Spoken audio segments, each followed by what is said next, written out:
Alan Darby, Jacqueline Martinez. This is the Buyer's Boardroom. Learn the most about who you are today and where you want to be after.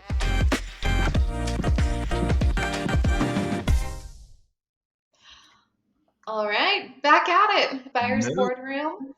How's it This going is today, Alan? going great, going great. Weather's I'm getting a little tired of the hot July weather now. We're looking forward to the fall, but otherwise Yeah, things are going fantastic. Looking forward. I think you and I have a cool trip coming up here pretty soon. We're super excited I about that know. too. Yeah. So fun. Yeah. 5 days of Alan Darby. What's Right. we preparing for? You'll never be No. the same. All right. So today, I thought we could dive into talking about succession planning as part of M&A. Of course, that's a common goal, but how much of a priority or lower on the totem pole it is for a seller, it really varies, Yeah. And I would say a common misconception that advisors have is thinking that they do need to exit as part of the transaction, which is usually not desirable by the buyer either. Yeah, well, it's interesting how many calls I get, and in the first few minutes of the conversation, the seller says something like, I'm not ready to retire, and therefore I'm not ready to sell my business. Hmm. And the sort of smuggled in understanding is selling equates to retiring or equates to Hmm. exiting the business. And the reality is that is a very rare for us. And this is on 100 some odd acquisitions where the seller is coming into it saying they need to be out in as a result of the transaction. And by out, they typically would mean 12 months or less. And Hmm. like they're done for whatever their reason is, and they're going to sell and leave the business. That's very rare. I would put it in like the less than 10% of transactions that we're involved in, probably even less than five.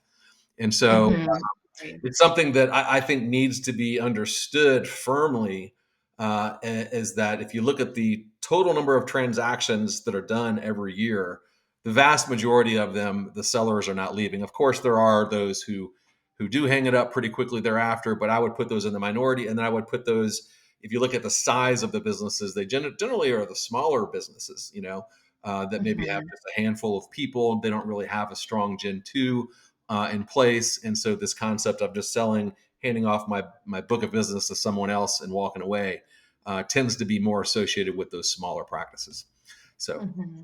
and I got a really Yeah. great guest, Denitsa Balunis, the head of corporate strategy and corporate development for Edelman Financial Engines, is going to be joining me today talking about this. And one of the, if not the largest wealth management firms in the country, independent wealth management firms, and one that's done a number of acquisitions, can really speak to this. I'm super excited to have Denitsa on. She's not only one of the smartest corporate development people, I think she's also a hoot, a great Mhm. personality. So can't wait to talk to her. Yeah, she's hilarious. Yeah, so lucky to have her on. I'm excited to hear her perspective on some of this. Yeah. Yeah. Um, Has anything crazy happened this week for you? yeah, well, so I always just find it surprising when folks are like avid listeners of the Buyer's Boardroom. It's so fun to hear, all the hard work that goes into it is like paying off and people are listening. And but it was one of our sellers recently. I'll keep their names out of it, of course, but because I'm sure they're going to listen to this one. But we were working through some kind of final mile before signing the purchase agreement, sticky topics. It was getting a little emotional and, just kind of working through things and, kind of not sure if we're going to go through with it. And, just a lot of those feelings coming up. Yeah. And in one of our episodes we talked about the freak out moment, Uh-huh. where we say all sellers have it. You don't know when it's going to happen, but it would be weird if it didn't happen. And Yep. it's that moment where you think, is this the right choice for me, and is this the right place? Do I trust these people? All the things. And so this person kind of stopped mid freak out and said, "Oh my god, I'm having the freak out moment." I've been warned of this. Oh my God. Self-realization. Yeah. Yeah. Yeah. Well, I it know. it is one. You're right. I can't remember a deal that we've done where they didn't have the freak out moment. It comes in all shapes and sizes and different degrees of emotion. But I would say that it's not that it's not entirely irrational to have it, but it is that point in the deal where emotion tends to start to lead intellect, Mhm. and particularly, and it does, I would say, if you're looking at where does it happen, most commonly in the post LOI process, because the dating's somewhat over and everyone's just head down on diligence and legal and transition, none of the fun things, and you're having to negotiate um, these really intricate, detaily types of things, Mhm. and you're just worn out by that time. You have deal Yeah. fatigue, and that's why we see such a high occurrence of the emotional freakout occur in that time period. But it's awesome that this person understood. She could actually see it and understand what had happened, was happening to her in real time. I think that's cool. I know. Yeah. It was good. Yeah, it was nice to have some levity in the intense moment, Yeah. Well, um, for sure. good. Okay. All right. So So shall we jump right in? let's jump in. Let's jump in. All right. Okay. So going back, so succession, does selling mean exiting? Maybe just walk us through like the frame of mind that most sellers have when they start working with Alaris. Like, what are they usually looking to solve for with the transaction? Yeah. So we group them into three broad areas. There are monetary reasons to transact. There are quality of life reasons to transact, and then finally, I think there are growth reasons to transact. And so, in each one of those broad buckets, there's a handful of specific things, and it's quite common. In fact, it would be abnormal if the seller or sellers, if there's multiple partners, didn't have elements of each one of the areas driving their decision. Okay. Mhm. So if you look at the monetary reasons, is taking chips off the table, de-risking the asset, just recognizing they have an asset that has value and they want to monetize a bit of that. So Mhm. that's in the monetary drivers, and that's very, very common. Succession planning we put in this monetary reason uh, because it has an economic impact. Succession planning in the simplest forms, meaning you have identified the person or persons that are going to step into your role as an owner as you wind down, exit the business. That's succession planning. Most sellers do not have a formal succession plan in place when they engage us. They may have the people on the team that they buy kind of earmarked, but they haven't figured out the legal. They certainly haven't put anything writing that would facilitate that equity transfer. However it's done. Mhm. So succession is a very big element of it, but I often find it's not the primary driver. And it gets into the final reason of the monetary group, which is an expanded economic opportunity. As most of the sellers, while de-risking the asset is important, they want to take some chips off the table. However, most of them are still interested to retain some element of an ownership position post acquisition, meaning Mhm. they're going to, today they own 100% of it, they want to own something, just not 100% anymore. And so whatever element that we call it an equity role in a standard transaction, where say they wanted to take 70% of the chips off the table. So whatever the valuation is, they take 70% in cash, they roll that 30% in the buyer's equity, whatever form it comes in.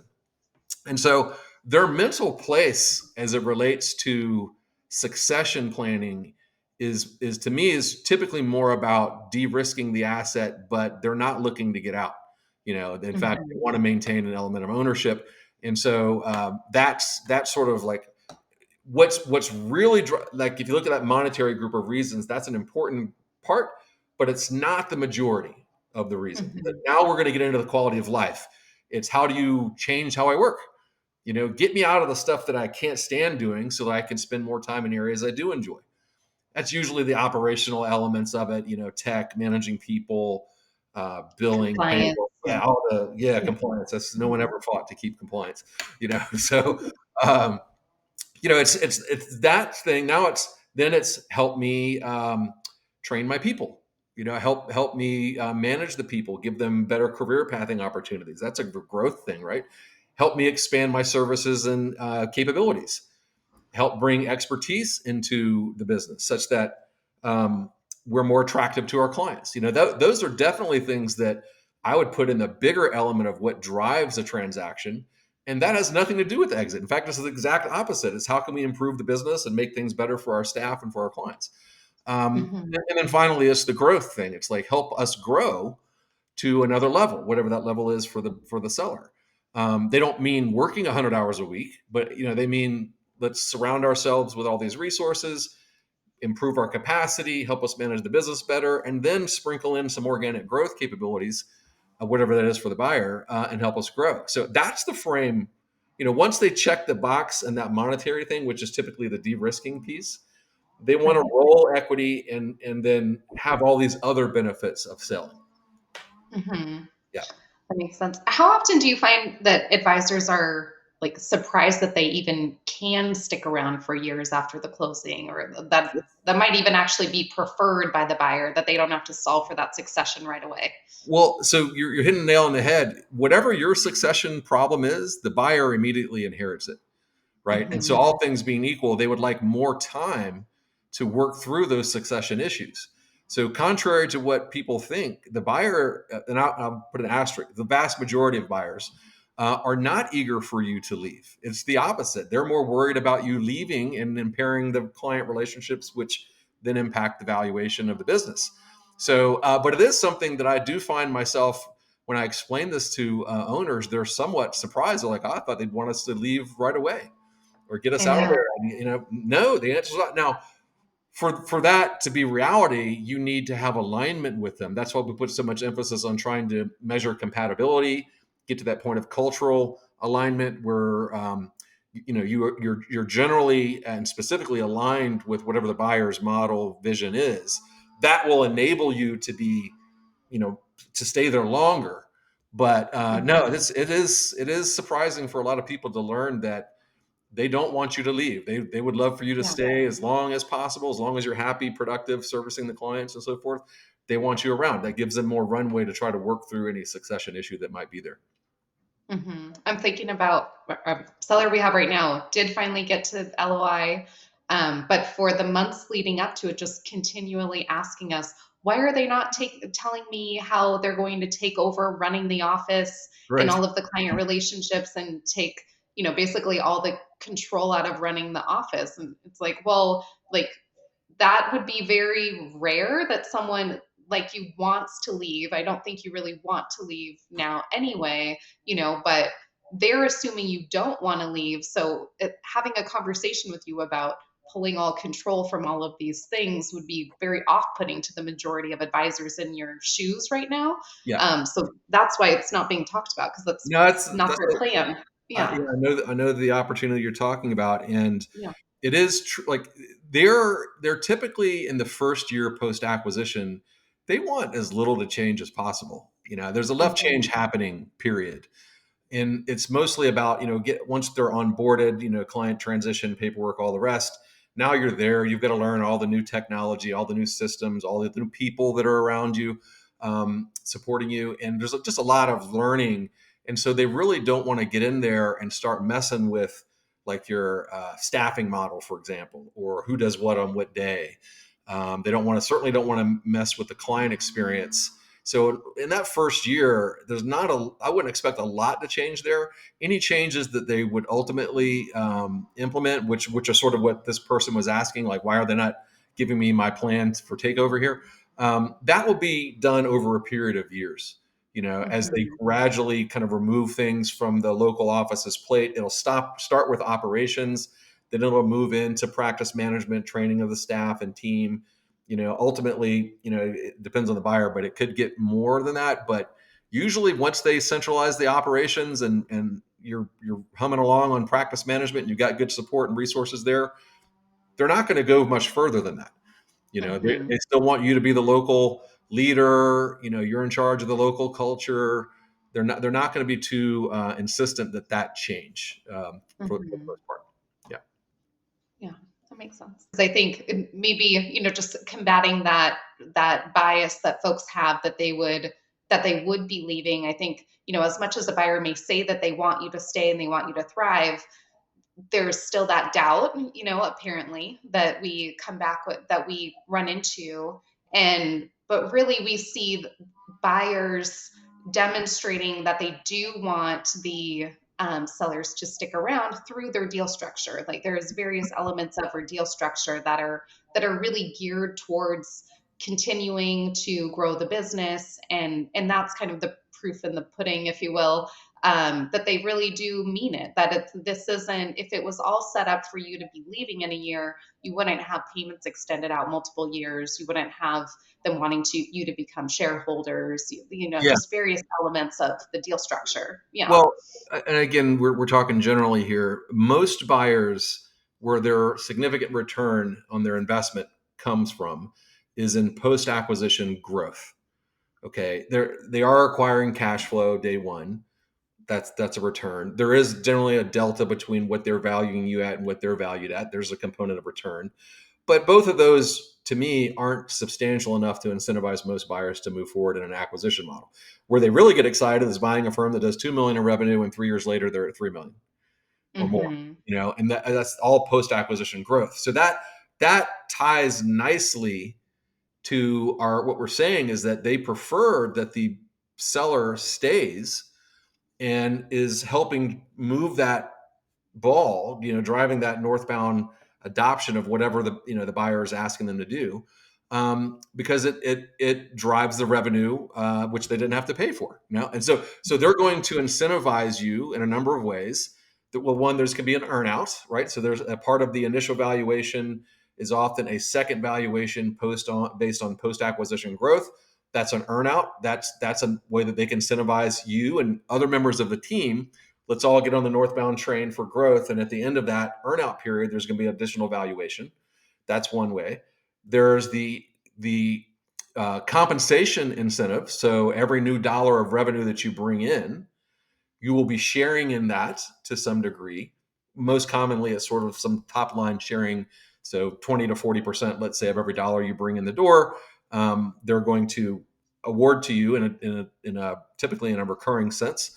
So whatever you retained in your compensation, whatever your starting compensation was, that's not it. It's they want you to keep growing, so you're going to get that incentive in the form of every new dollar you bring in, you get to keep some of that. So you've got your earnout, you've got your compensation incentive, and then finally, they hope as a shareholder, assuming you rolled equity, that alone is going to incentivize you to continue growing. So it's very much a part of the seller's desire, as evidenced in all of these structural items, that we don't in fact want you to leave. Mm-hmm. Now, if you're unhappy or you just don't want, like, they don't want you to stay, it's not indentured servitude. There's nothing requiring you to stay. But all things being equal, they're very excited to have partners who are on the northbound train, and we're all growing together, and they want you to. And fortunately, our business lends itself. You can work well into an age that other industries you couldn't, because of the relational nature of our business. Yeah, it's so true. Love that. So yeah, I guess that's the economic parts of the deal structure. But then sometimes, because sometimes we'll hear from sellers that are like interested in a broader role in the greater organization after the close. And so we see a lot of leaning in, and but buyers will see get really excited about an opportunity when there is someone on that founder leadership team who wants to do more than work in their local office, and see them, leading regions, and continuing to recruit advisors or do sub acquisitions. And there's really like an environment to continue that. No, absolutely. It's something that we try to vet very early in our ideal outcome phase of the Alaris process is for the owners, is there anything that you would like to do that extends beyond the local office? Let's say, if your role there is a combination of, managing the office, working with clients, and or training advisors who do so, is that all you want to do with the remainder of your career? Do more of that, in a better way, or do you actually want to go beyond that?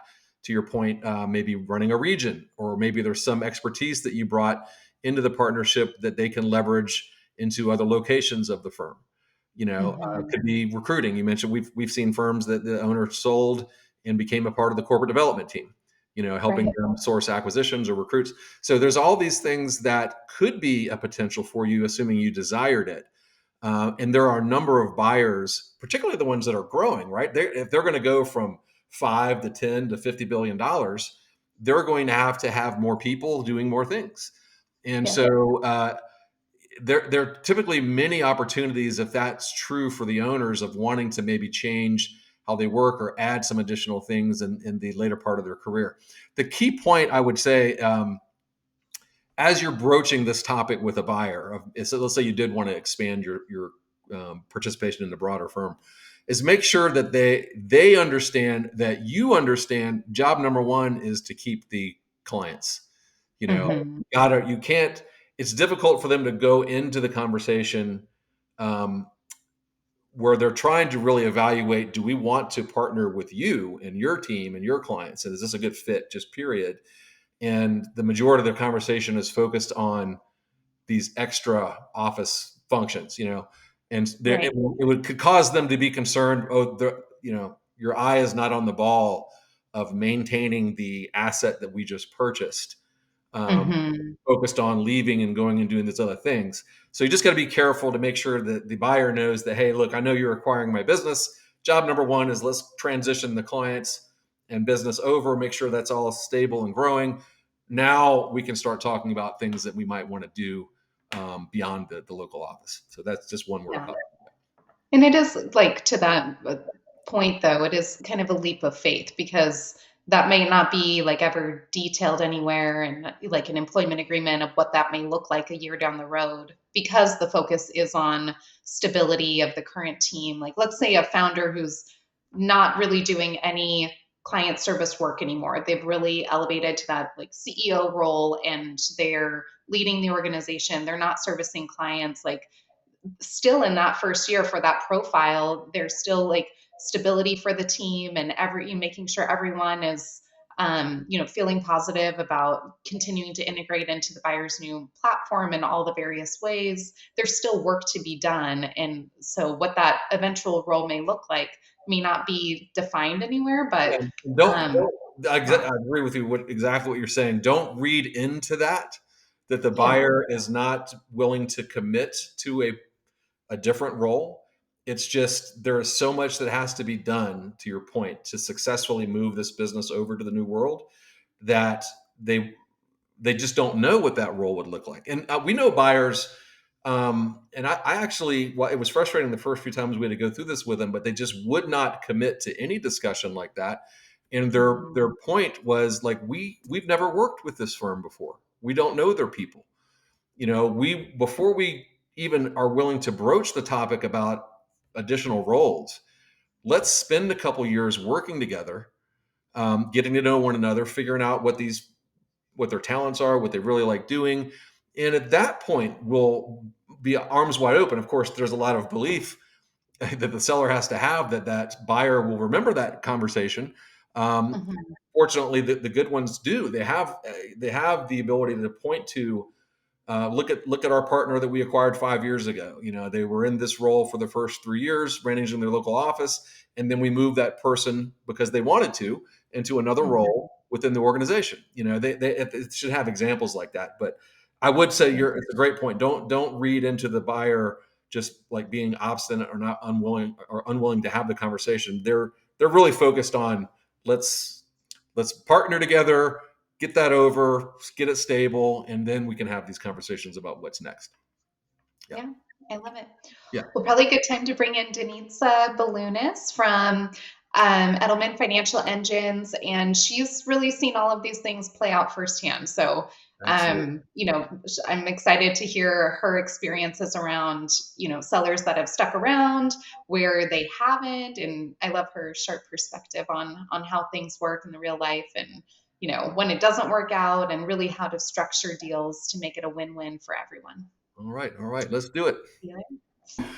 Okay, Alan Darby, welcome to the Buyers Boardroom. I have Denitsa Balunis, the head of strategy at Edelman Financial Engines. Denitsa, welcome. Thank you, Alan. Great to be here with you. Yeah. Well, I've been wanting to have you on as a guest for some time now, so I really appreciate you taking the time out of your busy schedule. So the topic we're going to be discussing today is: does selling mean an exit? We find a lot of firms when they start thinking about the M&A process, they sort of think that, okay, I'm going to sell my business and I need to leave, or the buyer would want me to exit. And so we're here to talk about what your actual position is on that subject, and kind of get your thoughts around. I'm going to give you several questions, specifically, but feel free to share anything. But before we dive in, why don't you just tell everyone a little bit about yourself, and perhaps share a little bit about Edelman? I know most of the listeners probably know who Edelman Financial Engines is, but we'd like to hear it from you and share anything that's exciting going on in your world. Yeah, absolutely. And thank you for the opportunity. Very excited to be here, and I think this is a very important topic that you're discussing with the listeners. So very happy to share our perspective on it. But in terms of Edelman Financial Engines, we are the nation's largest RIA. So we have a little bit over 300 billion in under management.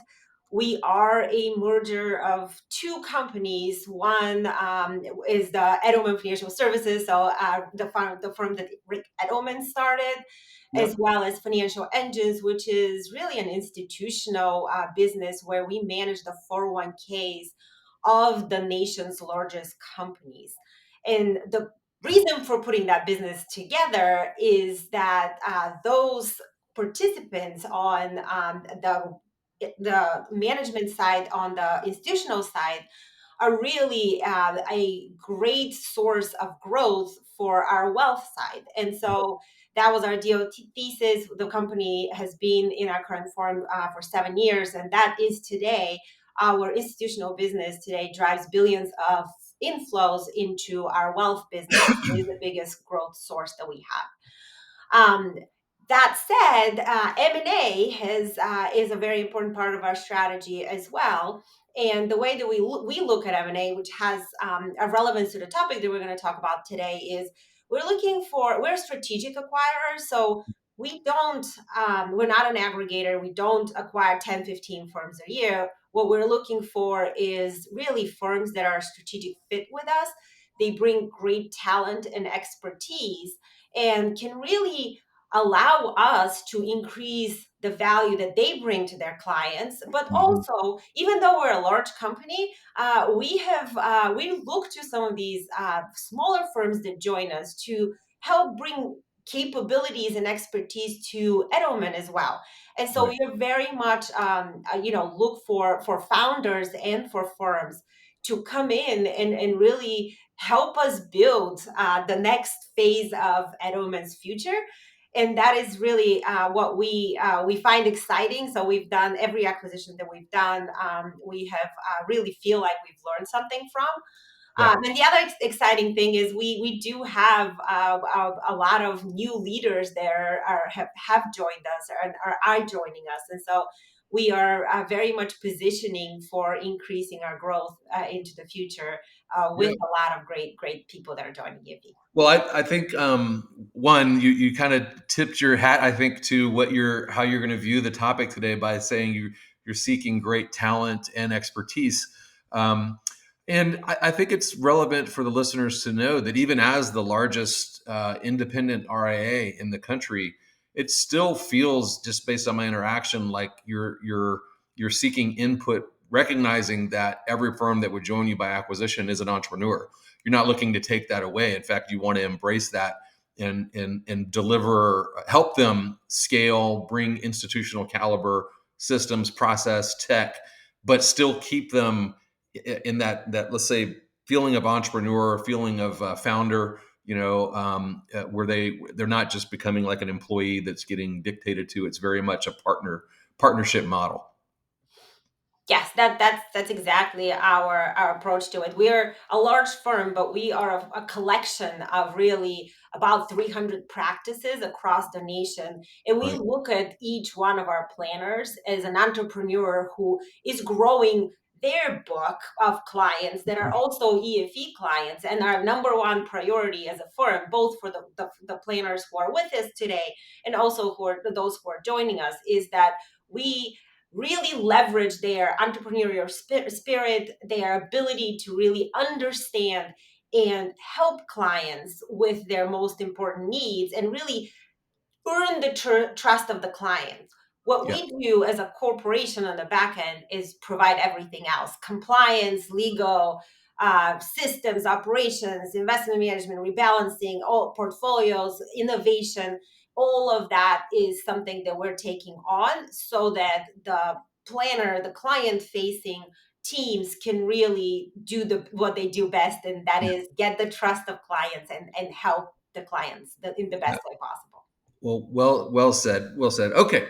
So, let me just state, all right, when I say selling doesn't mean exiting, what do you take that to mean? Like, you're a very well-known buyer in the marketplace, and when you're evaluating a team, do you want them to stay? Do you prefer that? Like, what's your just general position on that? We do. So we actually look for firms where founders stay with the firm for at least 12 to 24 months, if not indefinitely. And Yeah. so we prefer to actually have the teams come in and stay almost as they are for the foreseeable future. That said, we obviously have had situations where a seller would come in and really use the sale as a path to retirement. And Mhm. so we certainly work with sellers to do that. It is our preference that, especially if they're client facing, they stay with the business for, again, at least 12 to 24 months. One of the biggest priorities we have is that with any of our mergers, nothing changes for clients in a negative way. So we only want to create positive change for clients. In the number one thing that clients ask when there's a deal is my planner or my Mhm. advisor changing? And that is one of those pieces that to us is very important to maintain for as long as possible. We also have a lot of expertise just in our own business with retirement and planners taking chips off the table, even if whether they retire completely or if they just want to get a little bit more time as they are phasing out of the business. And so we do have a process, an established way to provide that retirement path to owners as well. But it is our preference that they stay with us Yeah.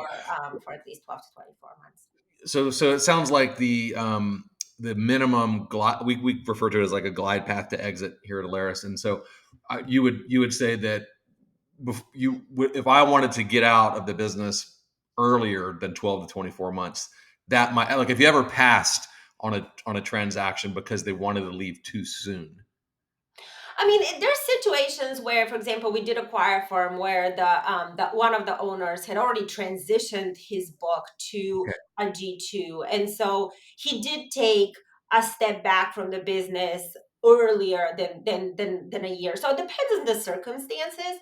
Yeah. What we aren't looking for is, owners who are mostly just looking to take all chips off the table, really are only focused on multiples Yeah. and are really just necessarily, like, for us, clients and client care is very important. And so that's almost a cultural uh, Yeah. criteria that we look for, is like, to us, wanting to stay on is a way and transition your clients and transition your employees in a best possible way is a cultural thing that we would want people to care about. And so that's what we look for in planners. So would it be a complete deal breaker? Not always, but it is an important criteria for Yeah. us. And I think what you said, if you were going to shorten the 12 to 24 month ideal glide path, they would have likely had to have already started a transition before even getting into the M&A conversation, so that you felt comfortable that the clients, because it is an investment, like you're acquiring talent and expertise, but it's also a financial, commitment, and the revenues are tied to the clients, and you've got to know that with a reasonable certainty that the clients are going to walk out the door, and so if I did want to exit before 12 months, the evidence would have to be there that, okay, the client relationships have already been transitioned. So like that, I get that important. Well, so when you're thinking at evaluating a partner, what are some of the criteria that you look for?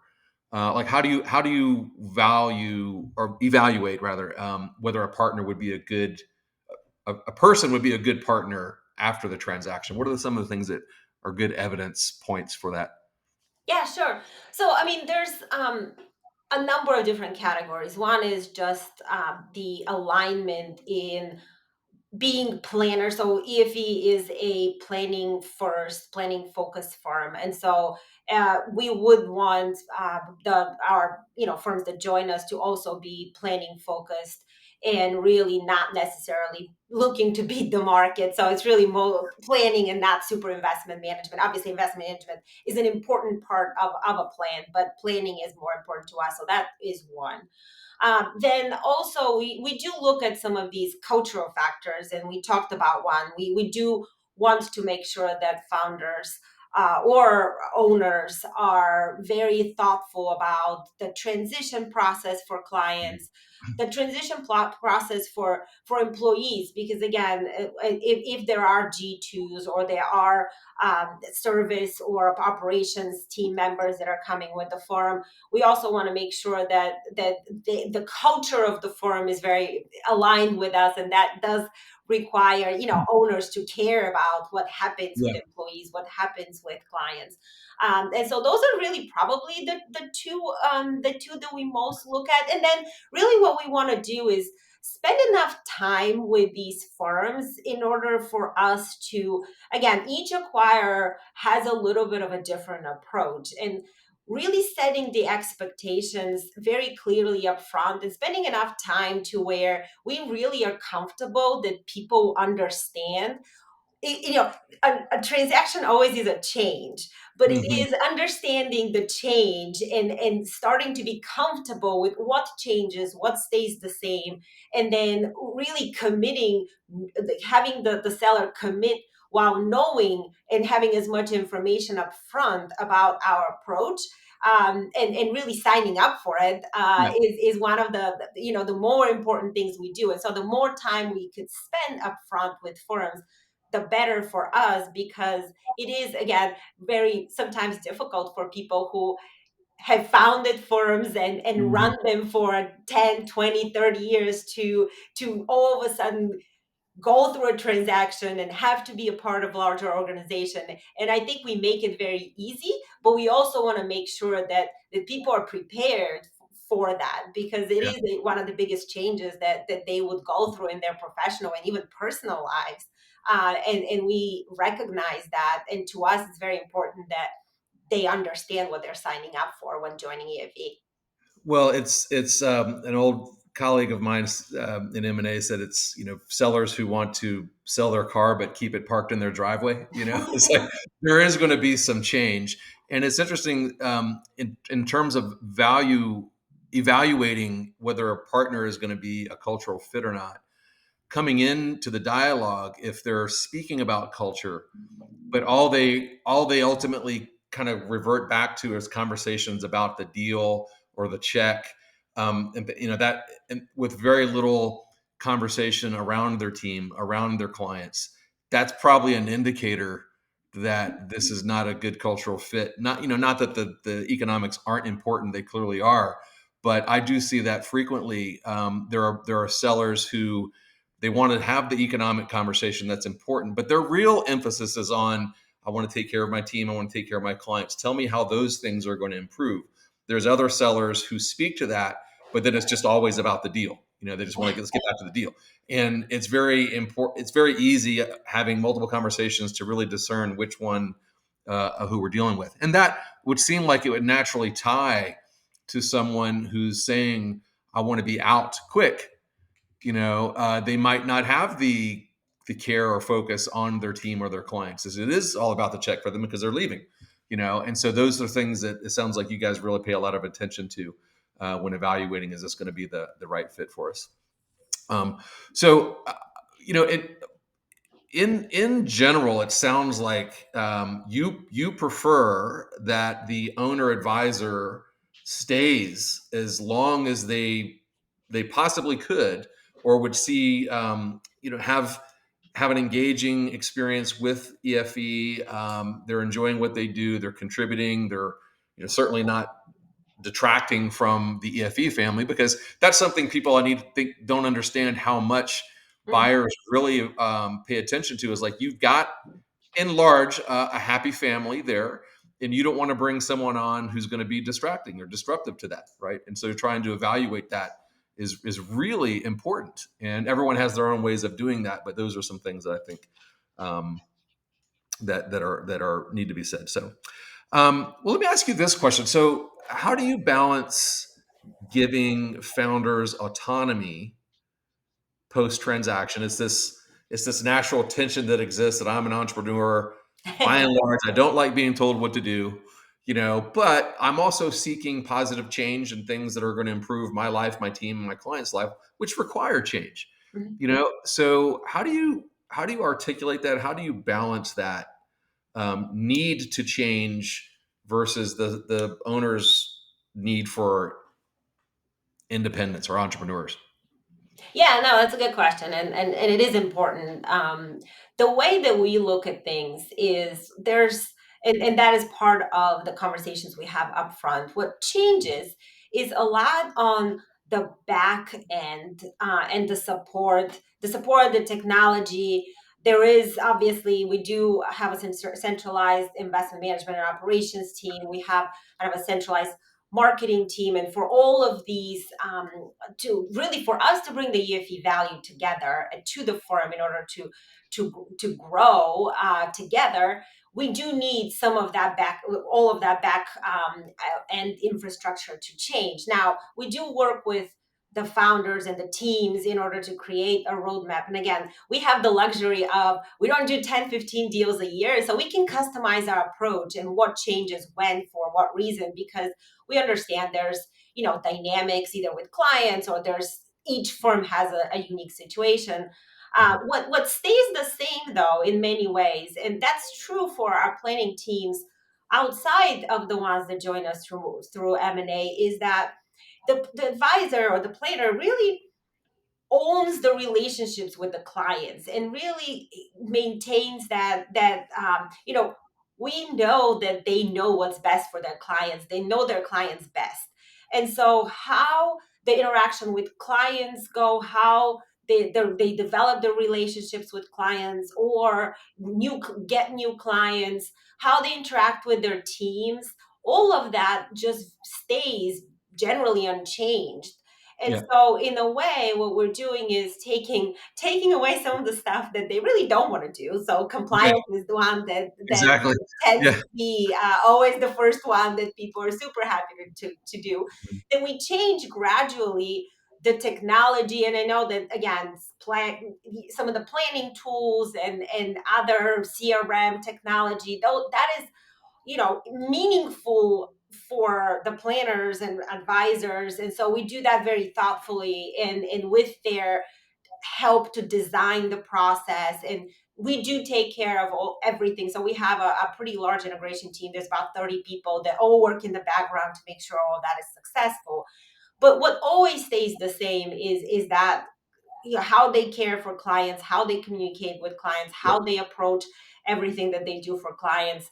And so that's worked pretty well, because again, it is how we work with our planners across the board. And generally that's been appreciated from those entrepreneurs who join us through M&A.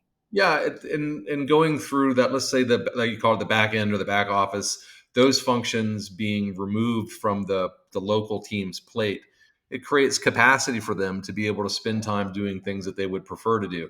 Like you said, no one really argues to keep compliance or HR or bill pay or things like that. And so, that just understanding fully that those things are going to come off your plate, that's all very, very positive. Let me ask you this question. So like the owner, so it's clear that you prefer the owner to stay. If they wanted a quick exit, we need to have some things in place like existence of Gen 2 and the transition. Um, and the team, certainly you want them to stay.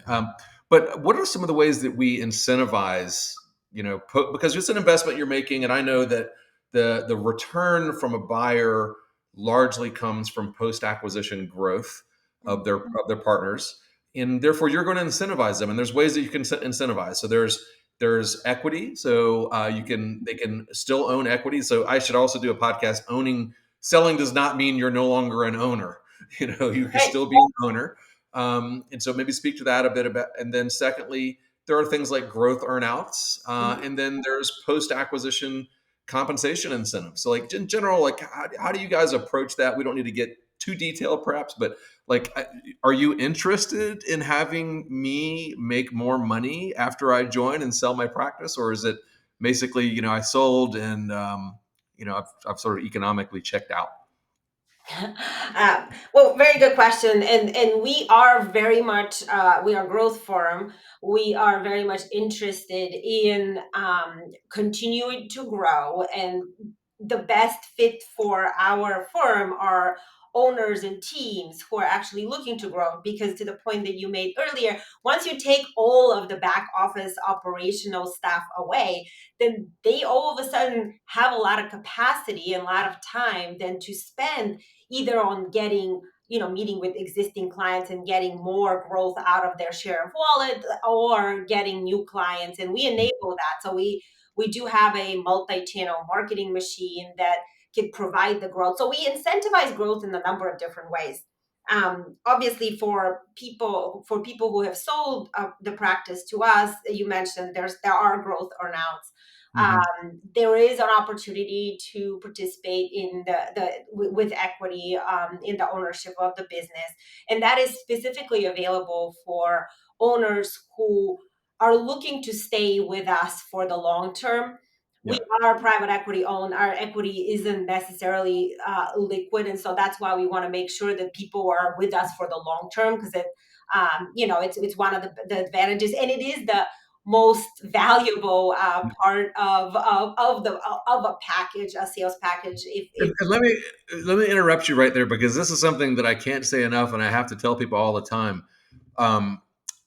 Equity is the most expensive way to acquire a seller, and I always love the buyers. That's a surprise to some sellers. They think, oh, they would rather buy me with equity. I'm like, no, the equity is the most expensive way to buy you. They'd rather pay cash, all things being equal. You want to align people based on retaining or rolling a portion of their valuation into the buyer's equity, because that keeps everyone on the same track, in terms of shared motivation, shared interest, things like that. But equity is it's actually the opposite. You're very, like you said, equity, you're a growth oriented firm. So you want equity in the hands of people who also want to grow. Right. Yeah, So and we don't require people to take equity. We also want to, again, we certainly make it available, and we want to reward people who are interested in staying and growing with us by having that be part of the purchase price. We don't always require it, because we also understand that people have some part of what some owners are doing is trying to actually get some cash out of the most valuable asset that they've built, and so we also understand that point of view. But yes, equity is very much available, and it is a very valuable. It is more valuable than cash to us, and so that is mostly because, again, that appreciates for our firm. It's appreciated meaningfully since we've kind of in the last 5-6 years since we've been private, and so that is something that's there for owners to help incentivize them to grow. And then our entire planner comp structure is incentivizing growth. So we do we have a revenue share that increases with the size of a planner's book. So the more you're able to grow, the higher the payout it is. It also incentivizes planners who are able to bring in their own leads versus, again, there's a lot of leads that EFE can provide, but we also recognize that, we offer, because we're a large firm, we have so many planners. We want to make sure that we are a place where everyone can come in here and grow and be incentivized to grow in the way that's comfortable for them. So there's some people that really like to go and get their own business, and so we recognize that the firm doesn't spend money on that, and so we reward that more. At the same time, for the leads that we provide, there is a different growth incentive. So our entire compensation structure is incentivizing planners to grow their books. We also provide support, increasing support as the book grows. So if there, there's some planners that grow their book and, to a pretty decent size until they they decide that we don't necessarily, we don't have quotas for people or how much they want to grow. And then there's people that want to grow more. And so we provide, planning assistance, and we enable, really, we are built around enabling people to grow. So whether that's people who join us through M&A or our own planners, that is very much part of our culture and how we incentivize, planners throughout our incentive structure. It goes back to what you said very early, is you don't consider yourself an aggregator. And that's what when people say that, you're looking for strategic partners who align culturally, who want to grow. Doesn't mean that growth doesn't always mean we're working harder. You're or spending more time, hours. It's you're leveraging all the resources and capabilities, personnel that a firm like an EFE has, to be able to grow at scale. And that's the key. Well, Denitsa, it's been fantastic. I certainly appreciate your thoughts, and I think it's pretty clear that selling does not mean you're exiting.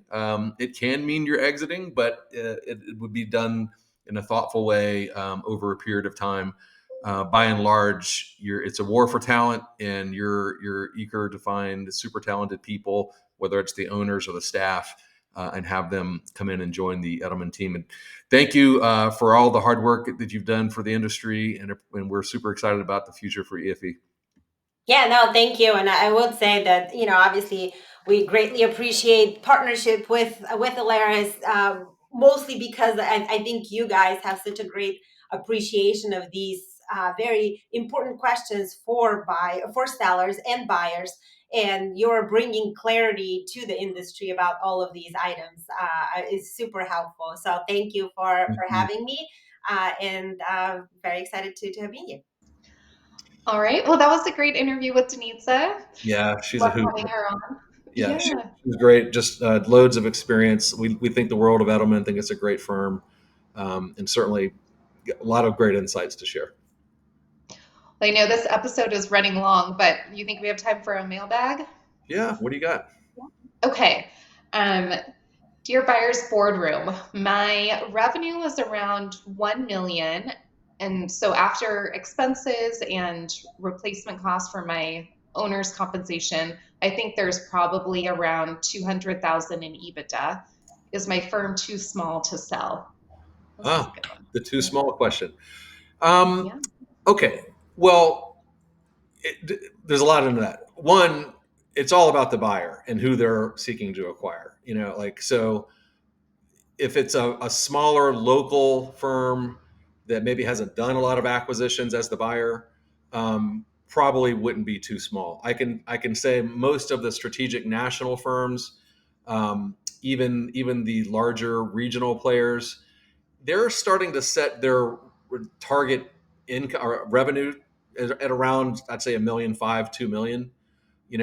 So $1 million of revenue might be a little small, but I do want to make one point here. It's as much about the net income as it is the top line revenue. So in this scenario, where it's $1 million of revenue, and I think you said 200,000 of net income or 200. EBITDA. Yeah, okay. So keep in mind that's not a lot of EBITDA for a buyer to acquire. On $1 million business, I would expect EBITDA to probably be around double that. Which at 400,000, that would still be broaching the low end of the range, let's say, for most buyers. But at $200,000, it starts to become problematic. And you ask yourself, well, why? Well, there's a lot of frictional costs and work embedded in any transaction. There's legal and transition and diligence workflows that have to happen. There's just a cost of bringing you onto the team and training you and getting on their legacy systems. And so, given that there's that very real fixed expense, only acquiring $200,000, you might say, of income, EBITDA, the buyers might say that juice isn't worth the squeeze. We'd rather focus our energies elsewhere. So I would say you could definitely find a buyer, but it's probably going to be those smaller buyers who don't have a permanent source of capital. They're probably financing transactions with cash flows or debt. And they're going to be more local, because they're trying to get into the serial acquisition game, and so they'd be willing to do a transaction that small. Years down the road from now, they probably wouldn't, but like at that size. So it's not only about revenue, but it's really about the amount of EBITDA the buyer is acquiring. And then I would make one other point. Like, it'd be interesting to look at that P&L and to say, why is there only $200,000 of EBITDA on $1 million of business revenue? It should be. I would expect, if you didn't tell me anything about it, to be 350, 450, somewhere in there. So my question would be, at what point does the EBITDA, given it's so low, and therefore the valuation would not be as high, what point does it become just worthless for you to transact? I would maybe like to ask a question of the person who submitted that, is to say, let's look at the P&L and figure out why you're operating at half the operating margins that we would see in a normal business. Are you overstaffed? Do you have poor process and technology? It's probably a good idea for you to spend time trying to write that expense line item, unless you're the one taking out all the money. That could be it too. Maybe you have a high living need. And let's see if we can't get EBITDA up to 350, 450, that would double the valuation of your business with very little effort, I would think. So anyway, that would be my answer. Yeah. I feel like we could find the EBITDA in a 15 to 20 minute call with them. That's right. And then, but I would also add to that, like, for the bigger national buyers, if, the stars align from a geography perspective, and this $1 million producer is open to being part of a regional presence, that could all work, because then we have that regional leader who's taking some of the brunt of integrating that, and that kind of pencils better. Yeah. No, very, very good point. It is someone who's got a national buyer who otherwise wouldn't be interested in that small of a practice. If they have an existing presence there, may be perfectly happy to just tuck you in. They call it a tuck-in acquisition to their existing locale. So no, fair point. I would still say that at 200,000 in EBITDA, I probably wouldn't sell my business, because it's just, you're not going to get that. So write it out a bit longer. Great question. Keep them coming. Yeah. Well, that's a wrap. Until next time, Darby. All right. Thank you very much, Hammer. We'll talk to you soon.